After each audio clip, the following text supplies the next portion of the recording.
एउटा दुर्घटना, एउटा ज्यान र अहिले सिङ्गो तुलसीपुर तनावमा।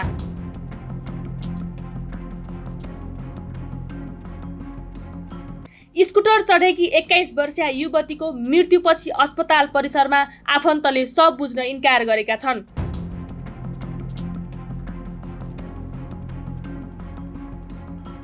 पालिका कार्यालय तोडफोडको धम्की दिएको छ र सडकमा प्रदर्शनकारीहरू उत्रिसकेका छन्।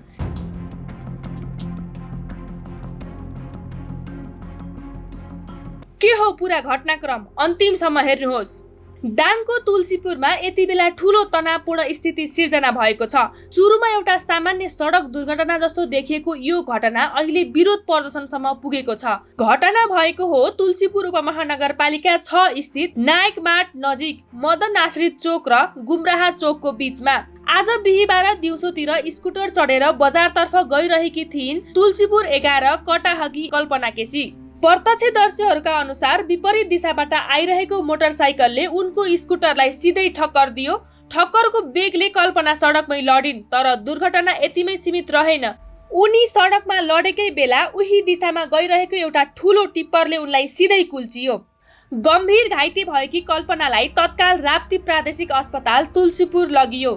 डाक्टरहरूले उपचारको सम्पूर्ण प्रयास गरे तर उनको ज्यान बचाउन सकेनन्। उपचारकै क्रममा उनको दुःखद निधन भयो। उक्त टिप्पर कुनै साधारण गाडी होइन, यो त तुलसीपुर उपमहानगरपालिकाकै फोहोर बोक्ने गाडी रहेछ।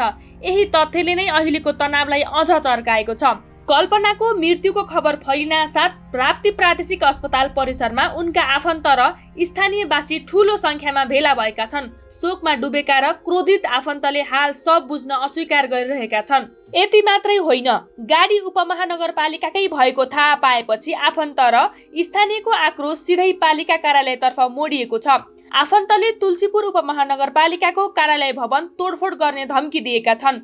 यो धम्कीपछि पालिका भवन परिसरमा सुरक्षा निकायले तत्काल आफ्नो उपस्थिति र सक्रियता बढाएको छ।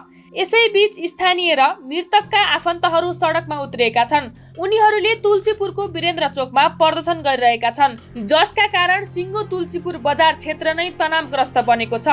यस दुर्घटनामा संलग्न मोटरसाइकल चालक पनि घाइते भएका छन् र उनी हाल राप्ती प्रादेशिक अस्पतालमै उपचाररत छन्। प्रहरीले टिप्पर र मोटरसाइकल दुवैलाई नियन्त्रणमा लिई थप अनुसन्धान अगाडि बढाएको छ। अहिलेसम्म प्रशासन र आफन्त बीच वार्ता भए नभएको बारे आधिकारिक जानकारी आउन बाँकी छ। स्थिति निरन्तर परिवर्तनशील रहेकाले हामी यो ठाउँबाटै तपाईलाई ताजा जानकारी दिइरहनेछौँ। तुलसीपुरको यो घटनाक्रम अझै जारी छ। थप अपडेट आउन साथ हामी तपाईँ सामु ल्याउनेछौँ। यस्तै ताजा र भरपर्दो समाचारका लागि च्यानल सब्स्क्राइब गर्न नबिर्सनुहोस्। भिडियोलाई लाइक गरी आफ्नो प्रतिक्रिया कमेन्टमा लेख्नुहोस् र यो खबर आफ्ना साथीभाइसम्म सेयर गरेर सचेतना फैलाउन सहयोग गर्नुहोस्।